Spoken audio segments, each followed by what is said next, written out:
think so. Yeah. Oh, listen to this.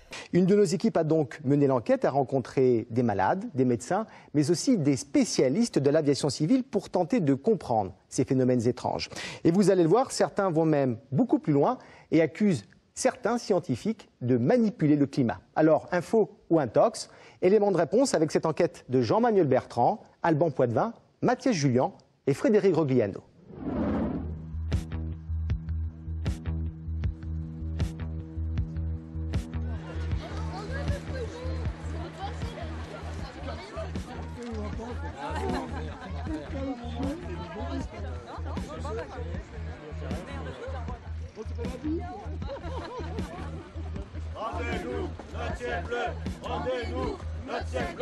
Des citoyens qui réclament un ciel pur.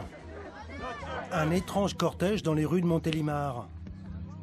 C'était le 25 janvier dernier, lors de la marche mondiale contre les chemtrails. C'est ainsi qu'ils surnomment les traînées d'avions. Pourquoi vous êtes là en fait? Pour essayer d'informer de manière citoyenne nos concitoyens justement sur les techniques de manipulation du climat qui sont en cours depuis plusieurs années maintenant. Yannick est l'un des organisateurs de ce rassemblement. Ça concerne un petit peu ces épandages clandestins, je vais dire, dans l'atmosphère à basse altitude par des avions de ligne et des avions militaires dans les programmes de géo-ingénierie. Pour lui, aucun doute, ces traces dans le ciel seraient polluantes et néfastes pour la planète. Ce sont des épandages de produits chimiques et en anglais on appelle ça des chemtrails, donc la contraction de chemical trails. Voilà, c'est le terme qui est utilisé aux quatre coins de la planète, qui est un peu fédérateur autour de ça.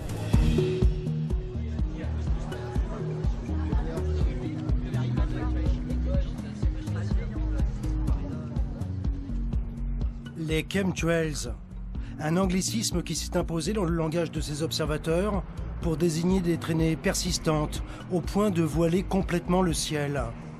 Certains parlent de programmes de géo-ingénierie, c'est-à-dire d'épandage par les avions pour changer le climat et lutter contre l'effet de serre et le réchauffement de la Terre. Alors, nouveau scandale écologique ou vaste canular amplifié par les réseaux sociaux sur le net? Difficile à dire, mais nous avons tenté d'en savoir plus sur ces traînées qui quadrillent le ciel.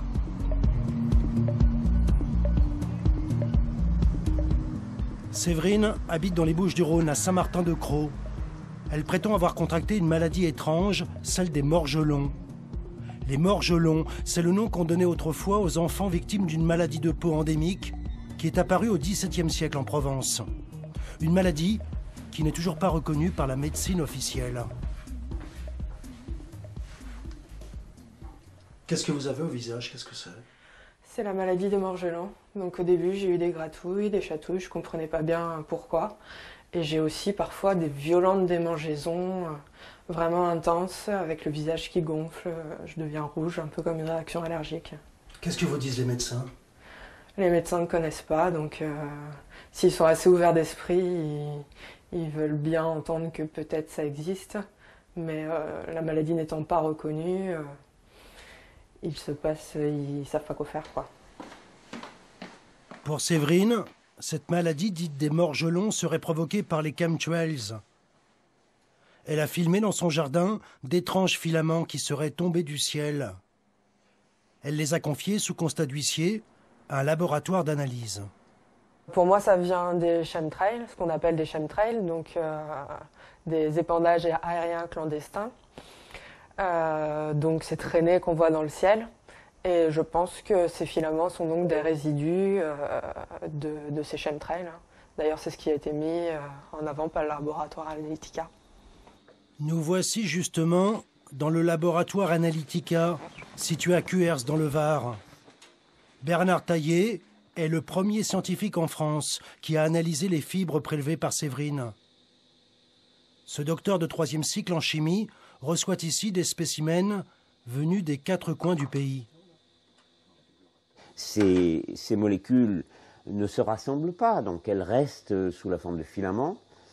Et c'est seulement quand on commence à les manipuler qu'on arrive à en faire une petite boule Mais quand elles sont dans l'air, elles sont vraiment disséminées, dispersées sous la forme de filaments. Ça ressemble à des toiles d'araignée.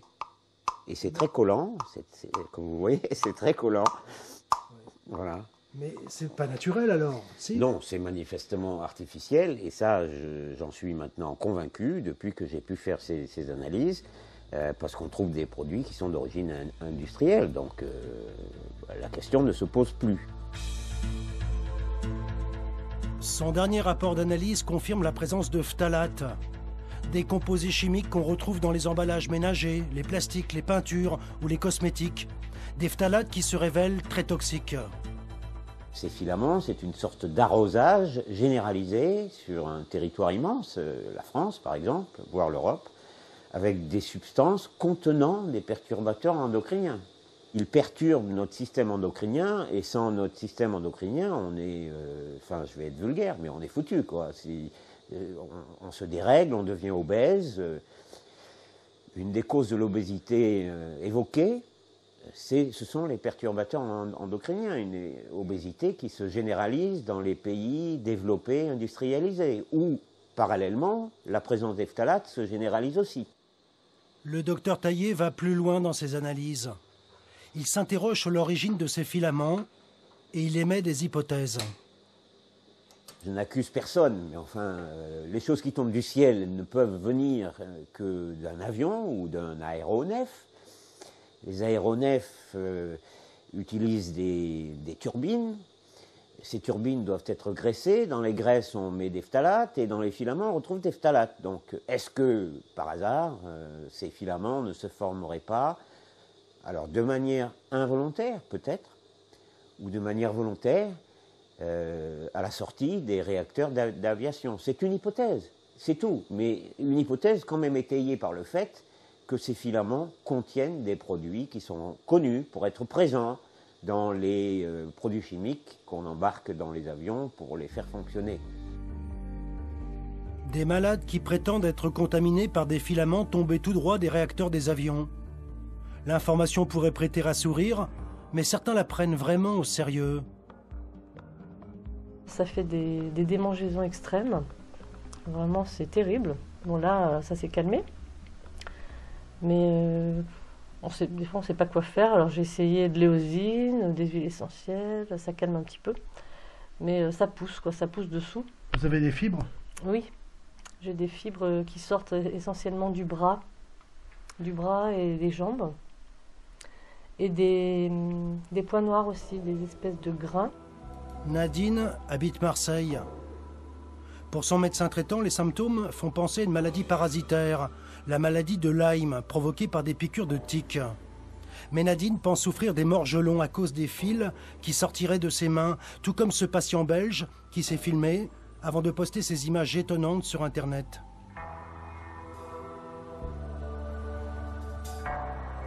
Je sais que c'est pas un délire vu que je le vis, je peux pas vous dire autrement. Des études ont été faites qui montrent bien tous les symptômes, toute la symptomatologie au niveau du sang, toutes les modifications endocriniennes, sanguines, il se passe déjà pas mal de choses. Toutes ces personnes ont des analyses de sang communes, donc le médecin qui doute, il ne va pas douter très longtemps s'il s'aperçoit qu'il y a des facteurs communs dans le sang. Comme moi par exemple, j'ai un volume plaquettaire sanguin au-dessus de la normale. Nous avons demandé à un médecin son avis sur cette maladie des morgelons. Le professeur Parola est spécialiste des maladies infectieuses à l'hôpital Nord de Marseille. Et son diagnostic sur ces étranges symptômes est sans appel. Si vous allez sur Internet, vous trouvez tout et n'importe quoi. Et je vous garantis qu'en vous levant fatigué le matin, comme la moitié des gens quand ils se lèvent le matin, vous allez sur le site Internet, je ne vous donne pas l'adresse parce qu'il est catastrophique, vous cochez les cases avec les différents signes. Je suis fatigué, j'ai pas trop faim, j'ai pas envie d'aller travailler. À la fin, votre score fait que vous avez sans doute la maladie de Lyme chronique. Donc qu'est-ce que ça veut dire? Ça veut dire qu'il y a toute une récupération de gens qui ont des maladies, sans doute, des vraies maladies, ou tout simplement une fatigue chronique qui fait que, à cause de cette espèce de lobby maladie de Lyme ou à cause de gens mal intentionnés, qu'ils soient médecins, biologistes ou tout simplement charlatans, voire parfois les deux, on les oriente vers des fausses pistes. Yannick, lui, poursuit ses investigations au volant. Donc c'est sur cette barrière à droite, la barrière verte là. Il a repéré un de ces mystérieux filaments. Une retombée qui coïncide, selon lui, avec le passage régulier des avions de ligne. Donc voilà, c'est un petit peu ce genre de filament. Même si là l'échantillon est petit, ils sont toujours matérialisés de cette manière. On les retrouve toujours sous cet aspect. Pour lui, ces traces blanches dans le ciel seraient pour le moins anormales. Écoutez, on a la situation là qui est assez troublante où l'avion sort du nuage avec une traînée. La traînée s'arrête et elle reprend quelques centaines de mètres après. Donc c'est une ouverture, fermeture de l'épandage, on va dire. Voilà. Et après, la traînée change un petit peu. Donc il y a une partie persistante, une partie qui disparaît là-bas au loin. Voilà, c'est un petit peu farfelu comme comportement. Et ça a un rapport avec le filament qu'on vient de trouver? Il est bien possible en effet que là on est en train d'observer un épandage et en effet dans les retombées d'épandage on retrouve ces filaments. Direction l'aéroport de Marseille-Provence pour tenter d'avoir des explications sur ces phénomènes. Ce jour-là, les responsables techniques du service environnement ont accepté de nous recevoir pour communiquer sur un nouveau système anti-pollution, le 400 Hz. Un système qui permet aux avions de se connecter à une prise électrique reliée directement à l'aérogare. Résultat, une économie substantielle de kérosène pour les compagnies et moins de particules fines répandues dans l'atmosphère et sur le tarmac. Mais lorsqu'on pose la question sur les chemtrails, voici la réponse qu'on obtient. Alors j'ai pas entendu parler de cette théorie-là. Par contre, nous, on lutte évidemment à notre niveau, puisqu'on traite les avions qui sont au sol. Donc là, on a traité la partie dégagement de CO2 pour les avions au sol. Et après, effectivement, il faudrait peut-être prendre plus contact avec les compagnies aériennes pour savoir exactement sur quoi, bien sûr, des moteurs de moins en moins polluants. Mais après, je ne connais pas cette théorie-là. Mais voilà, ni les compagnies aériennes, ni le syndicat national des pilotes de ligne n'ont accepté de nous parler devant une caméra. Seule la Direction générale de l'aviation civile a répondu à nos questions, mais par courrier électronique seulement. Et voici la réponse, signée par le numéro 2 de la DGAC. Cette rumeur de chemtrails ne repose sur aucun fondement. Les traînées blanches visibles dans le ciel après le passage des avions correspondent à une condensation de l'eau de l'atmosphère en cristaux autour des émissions normales de l'avion. Elles ne sont pas nocives pour la santé et aucun élément ne contredit à ce jour cet état de fait. Face au silence de certains responsables, la théorie du complot prend de l'ampleur, notamment sur Internet. Ricardo Girodo est le représentant dans la région de l'ACCEPICA, l'association citoyenne pour le suivi, l'étude et l'information sur les programmes d'intervention climatique et atmosphérique. Pour lui, aucun doute. Il y aurait des apprentis sorciers qui joueraient avec le climat et qui pollueraient l'atmosphère. J'ai remarqué qu'on avait souvent des longues traînées, longues et persistantes dans les ciels, capables de blanchir littéralement le ciel en quelques heures, mais on n'avait pas les conditions atmosphériques indispensables pour. Donc, bien évidemment, il y a un problème. C'est difficile de ne pas penser à la géo-ingénierie, et notamment à la géo-ingénierie militaire, quand on est à connaissance de toute une documentation à cet égard. Et à connaissance aussi des conventions de l'ONU, les moratoires concernant cet argument. Donc bien évidemment, oui, il y a un phénomène de manipulation du climat et de l'environnement. C'est un débat ouvert sur la nécessité ou pas d'utiliser la géo-ingénierie pour limiter le réchauffement climatique, notamment avec la gestion du rayonnement solaire. Mais je crois que c'est qu'un niveau de débat ou bien évidemment d'essai à petite échelle.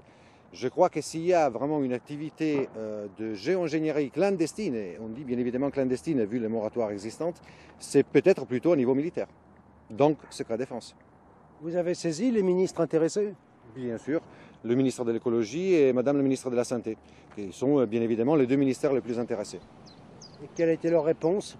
Aucune.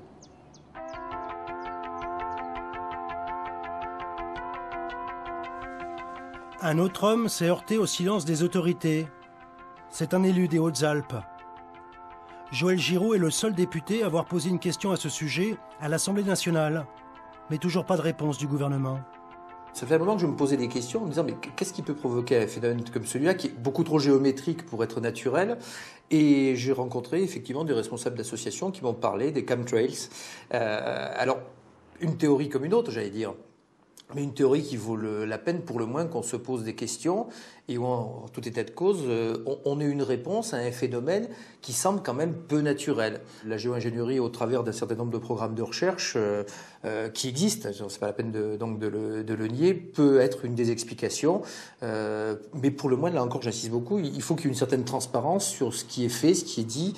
Et à l'heure actuelle, je trouve assez curieux qu'en France, plus qu'ailleurs d'ailleurs, lorsqu'on pose ce genre de questions, on est un petit peu montré du doigt. Vous savez, le nuage de Tchernobyl s'est toujours arrêté au pont à Kehl et n'est jamais arrivé à Strasbourg. Donc pourquoi pas, effectivement, imaginer des phénomènes qui n'aient jamais atteint la France, parce que les avions, bien sûr, s'arrêtent aux frontières, c'est connu. Pour en savoir plus, nous avons rendez-vous à Marseille avec un spécialiste au CNRS en matière d'aviation civile. Alors les émissions de moteurs d'avion sont a priori pas plus nocives que les émissions de moteurs émis par les voitures. Ce chercheur travaille essentiellement sur des prélèvements de suie qu'il a analysés à la sortie des réacteurs dans les locaux des avionneurs. On observe des particules minérales, des particules métalliques qui proviennent de l'érosion de certaines parties du moteur, des particules carbonées qui proviennent des imbrûlés du carburant, et puis des gaz. Mais on n'a à ce jour pas observé dans le sillage des avions, y compris pour les mesures aéroportées, la présence de filaments de quelque nature qu'ils soient. Pour lui, les programmes de géo-ingénierie et de manipulation climatique demeurent de la pure science-fiction. Après envisager un scénario global où on modifierait, on va dire, que ce soit le climat ou même sur une géographie localisée, la météo, ça me paraît très difficile parce qu'il faut maîtriser beaucoup de paramètres qui en fait ne sont pas maîtrisables. Mais Yannick ne croit toujours pas aux explications du CNRS. On le retrouve chez lui, où il continue de jouer un rôle de veilleur et de lanceur d'alerte sur Internet. Donc là, voilà, c'est le genre d'observation typique suspecte, où on a une traînée d'un côté qui pétarade, un petit peu comme s'il y avait un problème de carburation. Et cette traînée, petit à petit, disparaît. Voilà, donc sans que l'avion ait changé d'altitude radicalement. Voilà, on dirait que c'est la fin de l'épandage sur zone. Il met en ligne ses propres vidéos comme celle-ci, très récente. Je filme les traînées au loin, je fais un time-lapse, image par image. Et quand je regarde au coin de la maison, on voit des filaments avec des spécimens assez importants d'ailleurs, qui tombent depuis ce matin. Donc hier 19 février, aujourd'hui 20 février 2014, c'est encore pire.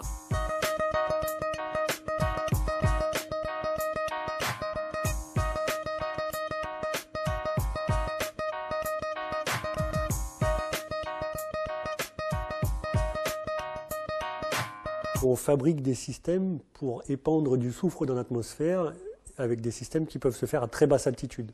Donc on pourrait créer une traînée type de condensation à une altitude de 5 mètres de haut.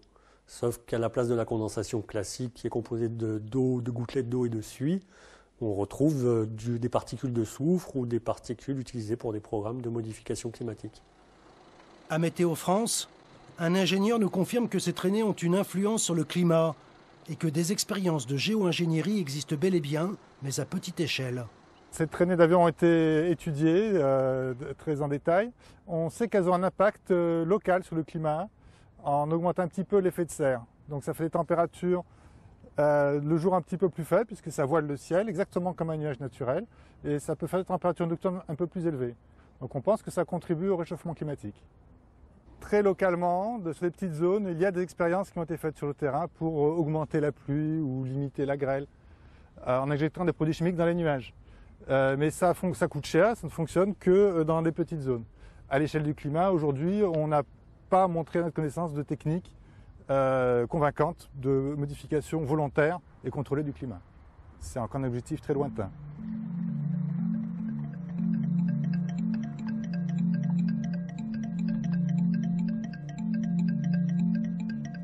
Nadine est toujours très affaiblie par sa maladie. Malgré la lassitude, elle garde pourtant l'espoir d'être entendue. Je pense qu'on est un peu les cobayes parce que on se sert du ciel comme terrain de jeu et nous on est un peu les dommages collatéraux, on va dire, de tout ça. Tout ça n'est pas très clair, voilà. Aujourd'hui je suis un petit peu à bout de souffle, ça fait 6 mois que je me bats avec cette maladie. J'étais très confiante au départ parce que je pensais que j'allais guérir dans les 2-3 mois en faisant tout ce qui était possible de faire au niveau alimentation, hygiène de vie, voilà. Et bon, j'en suis à peu près au même point. Donc je sais pas où ça va me mener tout ça, mais bon, je continue à faire les traitements naturels. Et je veux pas me mettre dans la tête que c'est incurable, comme disent certains. De son côté, Séverine attend une reconnaissance par la communauté scientifique. Une communauté qui ne voit dans les symptômes de sa maladie qu'un délire qualifié de parasitaire. C'est difficile de vivre cela. C'est-à-dire qu'aucun médecin ne reconnaît votre maladie. Mais non, pour l'instant, on n'en est vraiment pas là. Et donc, ils ne connaissent pas, il n'y en a rien à nous proposer.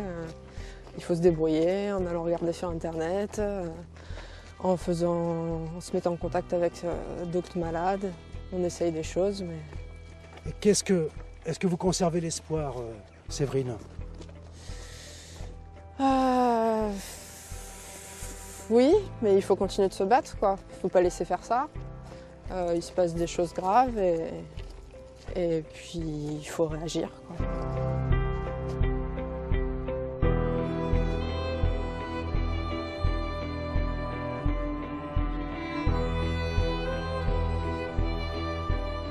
Alors, que penser de la théorie des chemtrails et de cette maladie des morgelons?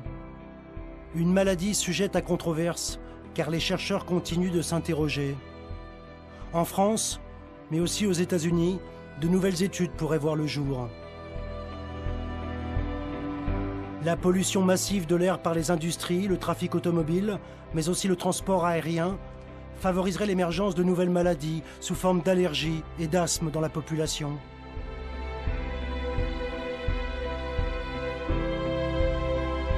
Certains continuent de penser qu'il s'agit d'un délire collectif de personnes souffrant d'un sentiment de persécution. D'autres évoquent un complot à travers des expériences secrètes pour modifier le climat à grande échelle et freiner le réchauffement de la planète. La seule certitude, c'est que ces nouvelles pollutions ont déjà des conséquences sur la santé et l'environnement.